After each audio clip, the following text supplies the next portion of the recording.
जब आप ये उम्मीद करते हैं कि आप बोले और दूसरा ना बोले, तो जब दूसरा बोल रहा है तो हम भी आपसे ये उम्मीद करते हैं कि आप ना बोले। 10 सेकंड में अपनी बात कंप्लीट कीजिए।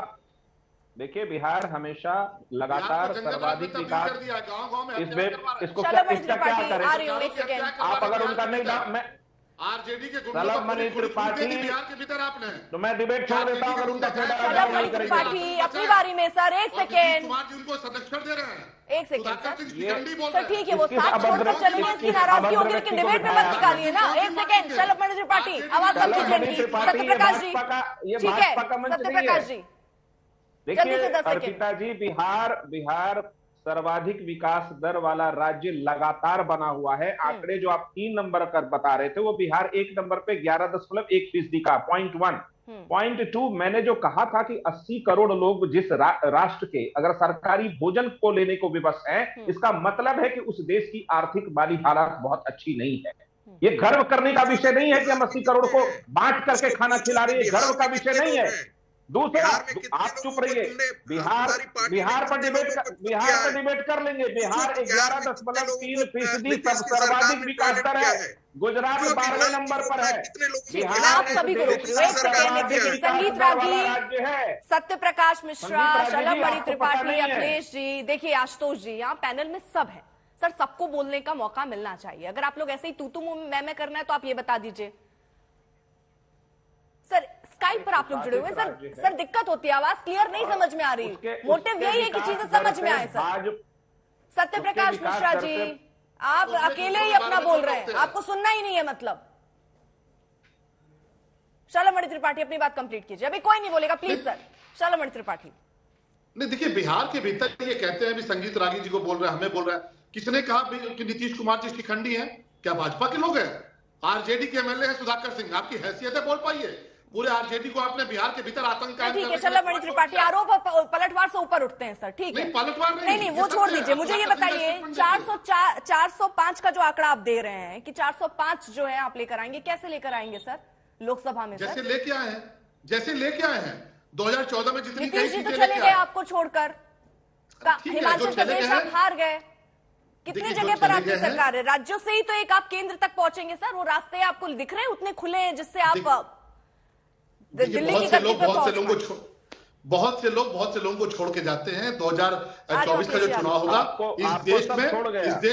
इस देश में वफादार बनाम देश के गद्दार होगा। जो लोग धारा 370 के साथ खड़े थे, देश की जनता, मेरा एक सवाल है आपसे, मेरा एक सवाल है, जरा सुनिए एक सेकेंड सर। आपके लिए कोई एजेंडा, क्योंकि आप एक बात बताइए, आपकी जो ये राष्ट्रीय कार्यकारिणी की बैठक हो रही है सर, राष्ट्रीय कार्यकारिणी की जो बैठक हो रही है, इसमें क्या थीम है सर? नहीं देखिए, इसमें गद्दार है क्या? देशभक्त वर्सेस गद्दार है क्या? ये थीम है क्या? आप चाहती कि मैं बोलूं? आप चाहती मैं बोलूं? मैं चाहती हूं सर, लेकिन आप ऐसे नहीं सर कि गद्दार और देशभक्त, आप थीम पर बात कीजिए ना। भाजपा का प्रवक्ता मैं हूं, आप चाहती जो आप चाहती हो मैं बोलूं, मैं क्यों बोलूंगा? मुझे बोलने दीजिए मेरी बात, और आप बाकी लोगों को नहीं रोकती, आप मुझे रोक रही हैं बार-बार। सर मैं सवाल पूछ रही हूं, थीम क्या है बीजेपी की? 6 थीम सर मैं कह तो रहा हूं कि भारतीय जनता पार्टी प्रचंड बहुमत के साथ जीतेगी नरेंद्र मोदी जी के नेतृत्व में, क्योंकि इस देश के लोगों ने देखा है जब हमारे देश के जवान चाइना के सैनिकों की पिटाई कर रहे थे, तो इस देश में बहुत बड़ी पार्टी का नेता सर राष्ट्रीय कार्यकारिणी में जो 6 थीम है सर बहुत विनम्रता से सुनिए, जो 6 थीम है सर, वो थीम पता है कि नहीं आपको? मुझे सब पता है। हाँ, वो जानना सब पता है सर, आपको सब पता है, तभी तो ये सवाल मैंने पूछा। नहीं, आपसे जानना चाह रही हूँ मैं। आप तो वो टीवी पे चला रही है, लेकिन मैं कहता रहा हूं कि इस देश में चुनाव होगा, वो तो आप 6 थीम चला रही हैं। आपसे सुनना चाह रही हूँ, अभी आप फिर कह रहे हैं बीजेपी का प्रवक्ता हूं मैं बताऊंगा। भाई आप बीजेपी के प्रवक्ता है ना, तो आप बताइए मुझे 6 थीम। तो मुझे बताने दीजिए ना भारतीय जनता पार्टी की बात। मैं कहता हूं 6 थीम में सबसे जरूरी, सबसे इंपॉर्टेंट क्या है सर? ये 6 थीम जरा मुझे बताइए, मैं इस पे बात करना चाह रही हूँ सर। मैं कहता रहा हूं कि भारतीय जनता पार्टी पूरी ताकत के साथ, जिस तरह से हमने पूरी ताकत के साथ पिछले चुनाव में प्रदर्शन किया है, आगे आने वाले चुनाव में, आगे आने वाली परिस्थिति में इस देश में हम संगठन को अपने कैसे मजबूत करें, हमारे कार्यकर्ता कितनी मजबूती से ग्राउंड पे जाएं, और कैसे तमाम ऐसे दल जिन्होंने इस देश के खिलाफ लगातार काम किया है। जब चाइना के सैनिकों को हमारे सैनिक पीट रहे थे, तब इस देश के पार्टी के बड़े, लेकिन सर ये जो थीम है ना, नहीं सर मैं समझ गई। आप सर ऐसा नहीं है ना सलमणि त्रिपाठी कि आप जो सोच के आए सर वही जवाब देंगे। सर सवाल का जवाब होता है, केवल जवाब नहीं होता है। ठीक है सलमणि त्रिपाठी, ये कांग्रेस को परेशान होना चाहिए, आप क्यों परेशान हो रही है? परेशान राहुल नहीं गांधी पे मैं सवाल अटैक करता पूछना, हूं, अगर आपको आप क्यों परेशान परेशान लगना लग रहा है तो फिर मैं कुछ नहीं लग रही है, आप मुझे टोक रही मैं है। आपसे ये पूछ राहुल रही गांधी थी, ने आपने जब उसका कहा जवाब नहीं कि दिया। चीन के सैनिकों आप से हमारे गद्दार सैनिक वर्सेस पिटे, देशभक्त आप वाली बात कांग्रेस कर रहे हैं पार्टी जो को कि टोकता आपकी तो क्यों थीम में नहीं नहीं पूछते? है। अखिलेश क्यों नहीं प्रताप है? सिंह जी, ये भी मुझे ये मुद्दा है, बताइए, ये भी बीजेपी मुद्दा की है। थीम में समावेशी मैं कुछ बोलूं? सशक्त भारत है, जब ये उनकी थीम है तो आपको क्यों लगता है कि वो नफरत फैला रहे हैं? देखिए, वो तो अभी डिबेट में आप देख रहे हैं कि किस तरह से आपा खोए हैं हमारे मित्र बीजेपी के साथी, क्योंकि बीजेपी के पास कोई उपलब्धि नहीं है। 8 बार दोहराया इन्होंने गद्दार, गद्दार पार्टी और गद्दार। जो इनसे प्रश्न कर दे, जो इनसे असहमत हो जाए, जो इनसे मत भिन्न हो जाए, वो गद्दार है, वो पाकिस्तानी है, वो नक्सल है, वो चीनी है, वो आतंकवादी है। लोकतंत्र विचारों का अनेकता में एकता, मत भिन्नता में एकता, यही लोकतंत्र है। अगर कहीं विचार भिन्न नहीं है तो वहां लोकतंत्र नहीं है, और यह संवैधानिक अधिकार और दायित्व है। लेकिन देखिए, पूरे भाषण में बौखला करके कोई उपलब्धि नहीं बता पा रहे हैं, सिर्फ गद्दार गद्दार गद्दार। ठीक है, एक चीज मैं आपसे ये जरा जो काउंटर माइंडसेट पे है पूछ ना, लूं, क्योंकि मेरा अगर इससे किसी इतर, के क्योंकि पास उससे अपनी जवाब कोई आपने दे उपलब्धि दिया। होती। सर, मैं एक चीज समझना चाह रही हूँ, नहीं, जैसे मेरी बात बीजेपी होने ने दें, 161 सीटें चिन्हित की हैं, जहां जहां वो पीछे रह गए। जी। कांग्रेस पार्टी इस यात्रा के अलावा क्या आपने भी ऐसी चिन्हित की हैं कुछ सीटें जो आप बता पाए? कौन सी वो सीटें जहां पर कांग्रेस पार्टी कमजोर है? और थोड़ा आप समय दीजिएगा। देखिए, मैं जो कहने जा रहा था वो अब कहने जा रहा हूं। हाँ, देखिए, आज बीजेपी के पास कोई भी ऐसा दल नहीं है जो चिमटे से भी मोदी जी की बीजेपी को छूना चाहता हो।